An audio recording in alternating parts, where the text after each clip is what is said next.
Hey everyone, I'm Greg Nettle and I serve as president of Stadia Church Planting, where we want to make sure every child on the planet has a church. We're all about the next generation when we plant our churches.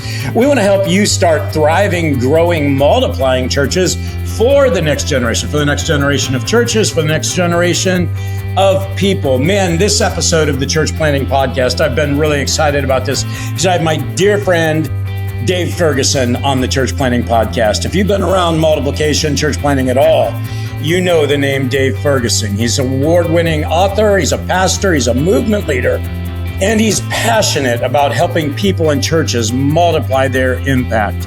One of my favorite books that he's written is Hero Maker. He's a prolific author, but he has a new book coming out. Actually, I believe it's out now. And we're going to be talking about on this episode of the Church Planting Podcast. Welcome with me, Dave Ferguson. Well, I'm here with my dear friend, Dave Ferguson. Dave, you're one of my comrades in arms. You're one of my longest term ministry friends and someone I just hold so dearly. Welcome to the Church Planting Podcast, Dave. Hey, thanks for having me back, Greg. Yeah, it's always fun. And Dave, you know, we just finished up a board meeting in Exponential, and it was just one of the best board meetings I've ever experienced. And that has so much to do with your leadership at Exponential. I have so many things I'm excited with Exponential, but give us one or two things that you're excited with what's going on with Exponential right now. Well, you're right. And thank you for being how long have you been on the board? I mean, a long time, Dave. We'll just let it go at that. Okay, so a very long time. Thank you very much for that. And it was a really great board meeting. But I kind of felt like the board meeting is just, and it was kind of you to say some things about my leadership, but it really, and I know you believe this too, it just feels like God's favors on what we're doing. Because, I mean, we're hustling, we're working hard, but it's like things are 10x even what we're hustling or trying to. I mean, the conferences, the first one, we're doing 2 conferences next year, 2 in 1 week. The first one's already sold out. We'll probably announce that sometime this week, probably after this podcast, or probably before this podcast actually airs. Yeah. There's also some really exciting things that are happening. I feel like there's a couple different things that tell me we're on our way to the 16% mission. For your listeners who maybe aren't familiar, our mission, we talk about the 16% mission. We want to see 16% of all churches become reproducing or multiplying churches. And when that happens, we're convinced that 16% will actually influence the whole, that multiplication is normative and should be normative. And so when that happens in time, you can walk into a church in New York or in Birmingham, Alabama, or in Long Beach, California, and disciples are being made, leaders are being developed, and churches are being planted. And we've been talking about this for the last decade, but it feels like for the first time, we have like a real strategy for how this is actually going to happen. And part of what we're going to talk about today about people begin to identify as multipliers.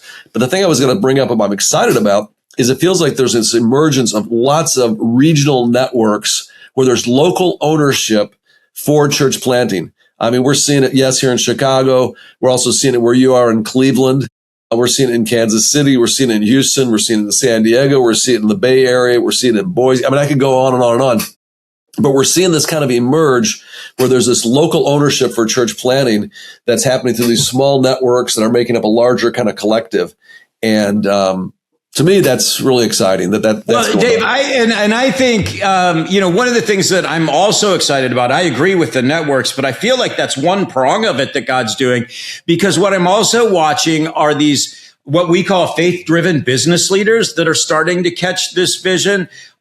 Some other just not-for-profit organizations that are going, oh man, the 16% mission really matters. And so if the Christian community collectively, I mean, we've been talking about this, like you said, for a decade. If we could just get people to see the importance of multiplication, it can happen. And I feel like which is what leads us to your book. Your new book is out, Multiplier.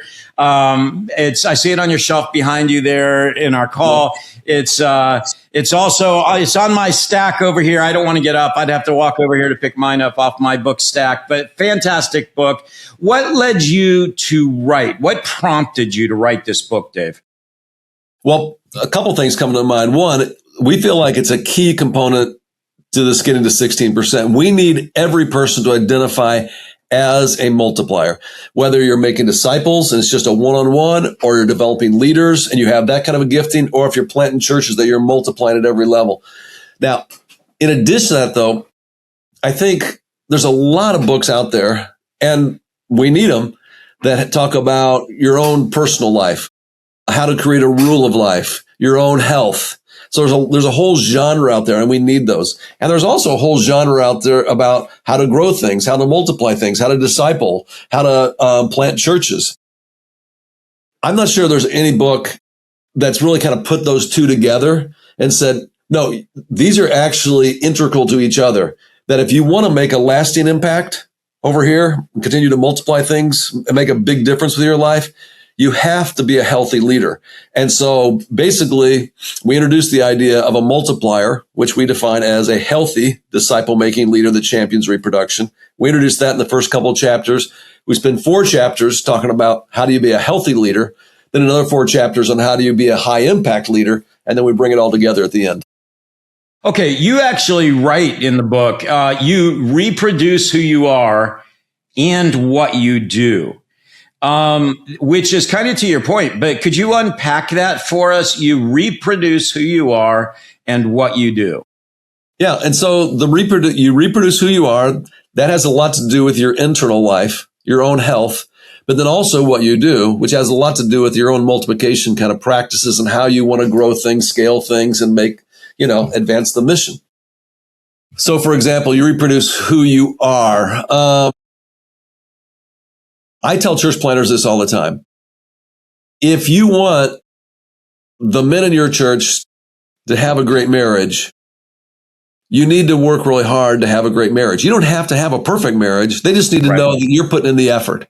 Yep. If you want the dads in your church to be really good dads, they need to see that in you. One of the things that happened just by accident at Community, which is a church we planted, when Amy, my daughter, was I think first grade, we started doing like a daddy-daughter date every week. And we may have even talked about this. We went... yeah, I did it with my daughter. Yep. Okay, let's see I'm curious if you saw the same thing. And so we went to like Dunkin' Donuts and Caribou Coffee, and later on, I think Starbucks, because she worked there and we got a discount. But what started happening, because occasionally I'd take a picture and put it on the socials, I would walk into different places, different cafes around town, and there would be other dads from our church who started doing that. And sometimes they would say, yeah, I noticed you were doing that. I thought that was a good idea. And I don't remember ever teaching a sermon like, hey, don't forget, one of the practices is date your daughter. But again, it's that simple idea that you're going to reproduce who you are and what you do. And that I think sometimes leaders, we forget we are fundamentally and maybe primarily culture creators. We're culture creators. And it's the behaviors that we have and who we are on the inside, that's what we reproduce over and over again. And Dave, on the flip side of that, obviously, when you do positive things like that, people are going to see it. They're going to start, you're multiplying who you are. But I remember this one morning, I was sitting on our front porch at our farm. We had this 100-year-old farmhouse, and it had one of those big front porches. We had a porch swing on it. And I was sitting outside looking over the field across from us early in the morning, sunrise. And I remember thinking to myself, this is while I was at River Tree. I remember thinking, God, if this is what it means to be a Jesus follower, I don't think I want anyone else to become what I've become. I was frazzled. I was tired. I was stressed out. I was, all those things. And so the inverse is true as well. I don't want people to become that. Well, and honestly, too, part of the book, and I talk about this right in the first and second chapter. I was a part of a small group with pastors from the largest church in Chicago. And we would get together 4 or 5 times a year, start at 10, go to about 2. And it was an amazing group. I mean, you would know the names of all the people in that group. But if I tried to reassemble that group today, like if there were a dozen of us, I bet half the people wouldn't show up because, and in the book, this is what I say, they drifted. And like maybe in your experience there, what I described, there's like an emotional drift going, okay, the level of anxiety and stress that I'm feeling right now is unacceptable. And for some of them, it was that. For some of them, it was a relational drift. For some of them, it was a financial drift. They ended up someplace they never intended to be and doing things they never intended to do. I don't think they set it that out. I mean, you and I work with church planners all the time. I've never had a church planner, a young church planner, come to me and say, you know what? I hope 10 years from now, I'm 50 pounds overweight, I'm divorced, and compromising my core convictions. But we read about it almost every week. And I think when we don't pay attention to our inner world, okay, and I talk about 4 kind of gauges, you end up drifting and you end up someplace you never intended to be. And luckily for you, I mean, and we all drift. So you're not alone. We all. No. It's a matter of realizing you're drifting, having the right people around you that you can go, oh, hey, I'm drifting and I need help. and then getting the help. So what did you do in that situation? I went to our elders and just said, hey, and I don't know if that led me to the Blessing Ranch that time, Dave, for, intensive counseling or if it led to, there were over 25 years of leading a local church, right? I mean, there's a whole myriad of times that I look back on and go, where I had relationships in the church and outside the church with guys like you that I could say, hey, I'm drifting. And I had elders created a culture, again, that loved me enough and said, okay, we're going to help you get the help you need. Or friends outside the church that said, hey, we're going to walk with you through this and get you healthy again. But in all those cases, it came down to relationships. But you mentioned the 4 gauges of a multiplier. Let's unpack those a little bit because those are just so poignant. Sure. Well, I tried to make this as practical as I possibly can. And this sounds a little bit like an infomercial, but I'm going to go there. And it's this. I asked for it. If you'll spend 4 minutes every day checking these 4 gauges, what it'll do is the experience that you had, you may drift, but it will help you course correct and maybe even quicker than what your experience was. That's my goal. So, the 4 gauges, and I can even show you. Let me see if I can pull my. Lately I've been journaling on my iPad, which I think kind of works for me. All right. So what I do is the four gauges are relational, physical, mental, and spiritual. Relational, physical, mental, spiritual. Comes straight from Luke chapter 2, verse 52, where Jesus said he grew in wisdom and stature and favor with God and man, relational, physical, mental, spiritual. Nothing new there. Nope. But I think the application and using it every day, and then like you said, in community, I think is really important. So I blew this up a little bit. So on my journal this morning, I've got RPMS, relational, physical, mental, spiritual. And then I have a gauge. You can kind of see it. Just kind of says where I am. And I kind of like to put a number. So like on a scale of 1 to 10. 1 to 10. And again, here's the thing for kind of the people listening in.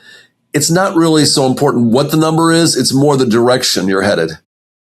And you'll notice mine almost always skew a little high because I have positivity on my strength finders. So So relational. And basically, we had a great time this weekend with family. I hung out with John yesterday doing some work.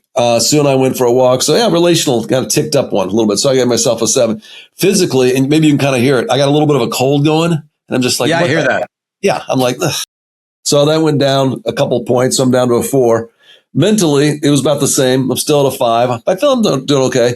And then spiritually, I gave myself a 4. It went down because I didn't journal yesterday. Okay. So what this effectively does is going, okay, relationally, you're doing pretty good. Physically, you better take care of yourself, buddy. Something's not going on right there. Mentally, you're okay. Spiritually, you're starting to drift a little bit because you didn't journal yesterday. And that's one of the practices I have to do. Now, literally, this takes me like 4 minutes just to draw that out.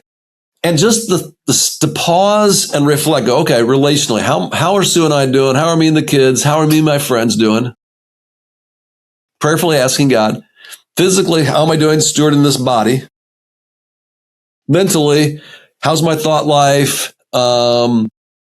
Anxiety level, stress level, and then spiritually, what's going on with you? And again, this is not a panacea.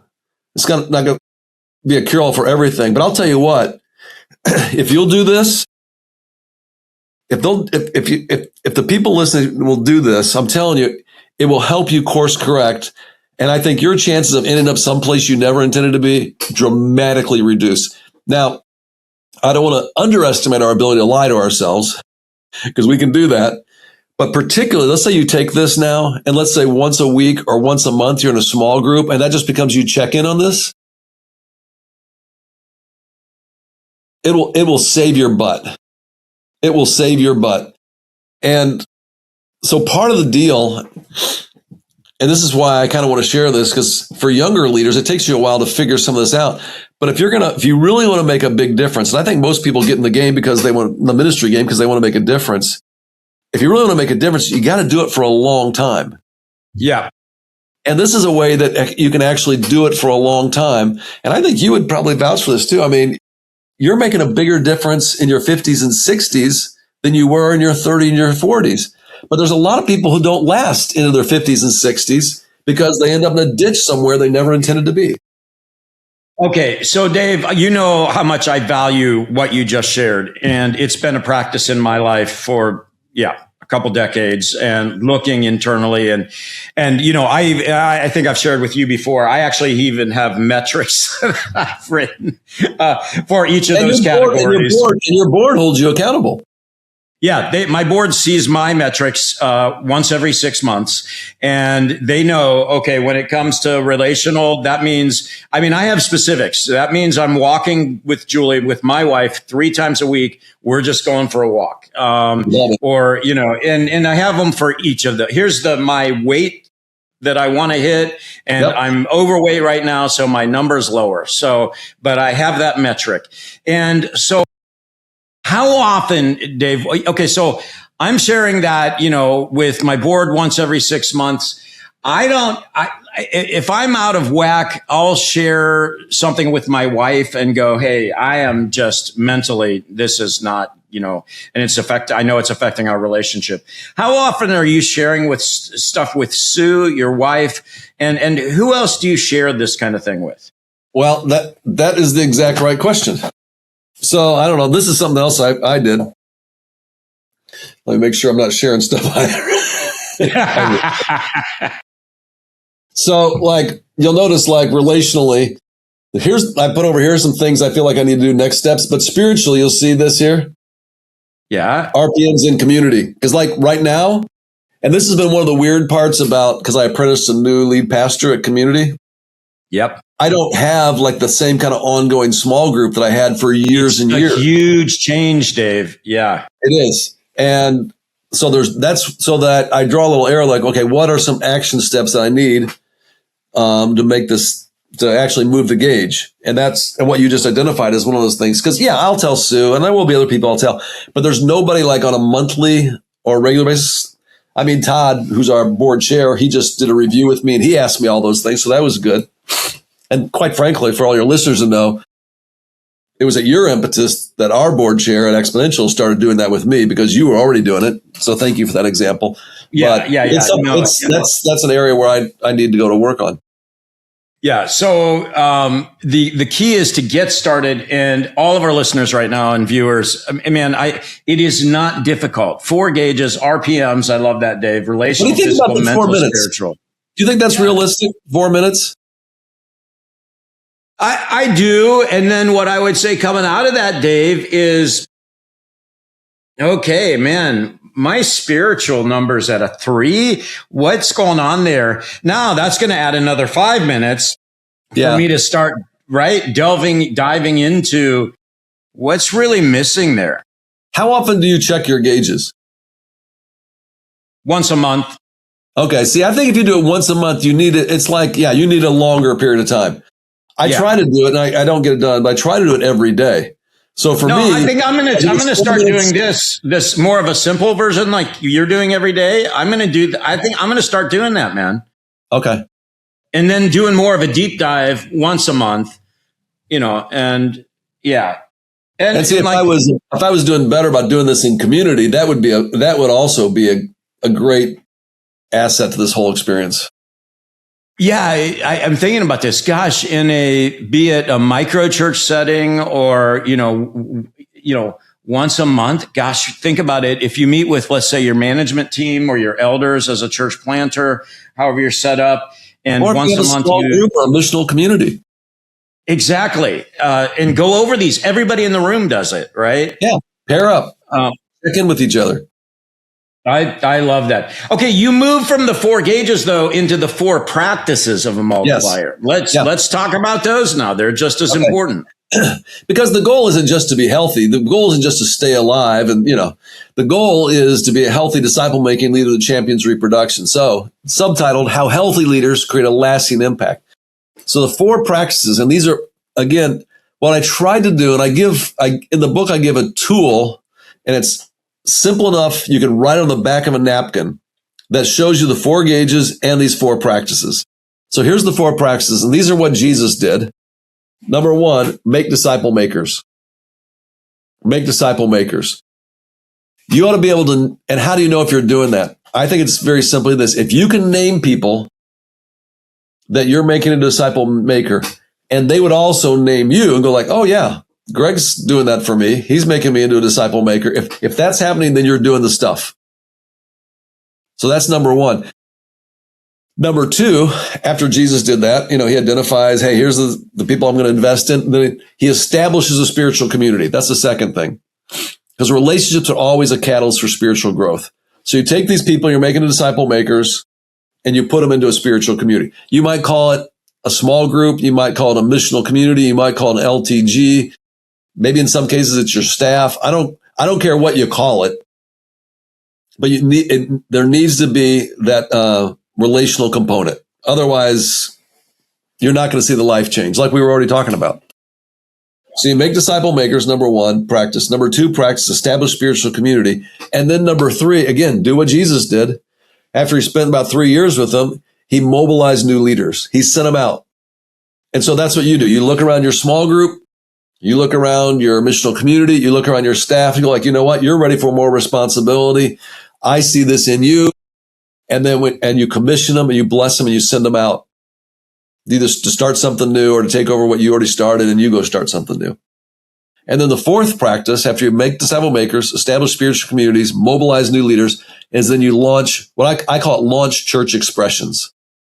And part of the reason I use that terminology, launch church expressions, is because I think we need all kinds of churches for all kinds of people. And so if you want to do micro or macro, I don't care. If you want it to be meta, I don't care. I don't care. And my ecclesiology, and we might be on the same place, I don't know, is very simple. I think if you got a community of people who are on mission together, where Jesus is Lord, if you got those 3 things, to me, you got a church. Now, I agree, Dave. I think, it's this idea of launching church expressions now more than ever when Stadia is working with potential church planters and people. For so long, it was all this launch large modality of church planting, and we still need launch large in the United States. That's all good. But now, we have identified 16 different modalities of church planting. And awesome. Honestly, there are variations in each of those. So back 100%. To your point, when we talk about launch church expressions, it doesn't mean you have to go out and raise $2 million and start a mega church, right? It could be starting, in fact, that won't work here in Cleveland. Right. It won't be the Chicago either. Right. It's so close to Christian. It will not be effective then reaching everybody if we just do that. That's right. Yeah, let's say it that way. And Dave, I'm going to come back to the original statement that you wrote. You reproduce who you are and what you do. And that's really what you're doing here. You've got the 4 gauges that are monitoring who you are, and the exactly 4 practices are what you do. Where's the biggest danger point here, Dave? Like, I'm looking at this and going, Okay, this seems so simple, but there's got to be landmines in here. Oh yeah, it's tough. And one of the things I worked really, really, really hard at doing is making something that's challenging. You know, me and you spent our lifetime trying to do it, make it something that's challenging, make it easy to understand. I'm trying to remove that barrier. Now, having said that, I think I would say two things where the landmines are. One is not checking the gauges. I think as young leaders in particular, here's my best advice to them. Don't work more, multiply more. Because we want it so badly that we will bust our butts to go get it and get it done. And we're not afraid of it, hustle. But what we actually do is we actually kind of sabotage our own efforts when we work more rather than multiply more. So, for example, I was just in Long Beach a couple of weeks ago, and there was a guy there, Matt Larson. Hadn't seen Matt in a few years. Matt's a guy who did a leadership residency at Community. He came and hung out with us for a year. We sent him out. He planted a church, Anthem Church in Ventura, California. Yep, I know that church. Yep. And they've planted somewhere north of 15 churches in the last 15 years. Yeah, I know, which is awesome. So this is the way my brain works. And I think the way you ought to keep score if you're trying to make an impact. By investing in Matt, even when I'm taking a day off in Chicago, he's still multiplying. He's still multiplying. Right. And, you know, it's the old Bob Buford. My fruit grows on other people's trees. I count that. You know, when Troy McMahon is in Kansas City and he's got, 3 locations and 4 networks and has helped plant 60 churches, you know what? Because he was on my team for a while, I count that. Yeah. Or even Sean Williams. Sean Williams is going to be the new lead, who is the lead pastor at Willow Creek. And they're talking about how they're going to plant churches. I love Sean. He was on our team for 15 years. We invested. So I already trust church planners are going to work hard. They're not afraid of that. But don't make your focus on working more, multiply more. And so that's that second part of all the practice are. So I guess back to your original question, what are the danger points? Working really hard, not paying attention to the gauges is one. The second one is as things start to grow and take off, you quit focusing on making disciple makers. You start thinking that, my job is to move into the bigger things. And I would suggest that you need to continue to do the small things of making disciple makers and probably leading a small group or missional community. And then you train and trust everybody else to do all those things as it grows and scales. And then, so you lead at the smallest level and then the largest level, but you train and trust other people to do the stuff in between. Because if you don't keep making disciple makers and establishing spiritual communities, you will implicitly send the message to the people in your church, we don't have to do this because the guy in charge doesn't do it. So you got to keep. It's interesting, Dave. As we move to different stages in our ministries, as we've been in it for years, I'm finding now, for some reason we get this early on. We got to make disciple makers. We've got to develop leaders.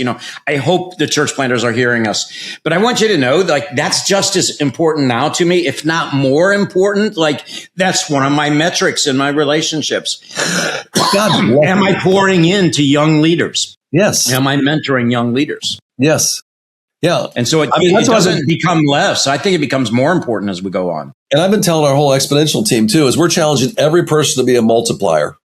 I said, when people get next to the staff at Exponential, they need to know that, not only did they talk about this and teach this, but they're actually doing the stuff.